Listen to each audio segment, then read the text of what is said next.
Hi guys, welcome back to my channel. So college అయిపోయింది, ఇంటికి వెళ్తున్నా. ఇంటికి వెళ్ళాలంటే ఫస్ట్ కాలేజ్లో బస్ ఎక్కాలి. అక్కడ ఎక్కితే ఇల్లందలో దిగుతాం అనమాట. అక్కడ నుంచి అయితే మా ఊరికి 2.5 కిలోమీటర్స్ ఉంటుంది. మా ఊరికి అయితే బస్సెస్, ఆటోస్ లాంటి సౌకర్యాలు ఏమీ లేవు, ఎందుకంటే మా ఊరు చాలా డెవలప్డ్ కాబట్టి. పోతే బైక్ మీద, లేకపోతే నడుచుకుంటా. ఈరోజు అయితే నేను నడుచుకుంటూ పోతున్నా.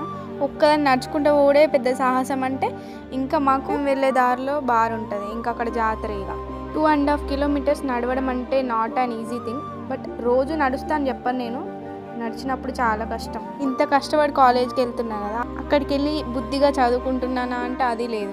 కాలేజ్కి వెళ్ళి ఏం చేస్తున్నానో నాకే తెలియదు. పోతానంటే పోతున్నా, వస్తున్నా అంటే వస్తున్నా.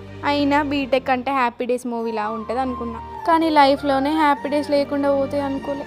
సర్లే, ఎన్నెన్నో అనుకుంటాం, అన్నీ జరుగుతాయి ఏంటి. ఈ మ్యాటర్ పక్కన పెడితే నేనైతే ఇంటికి వచ్చేసా.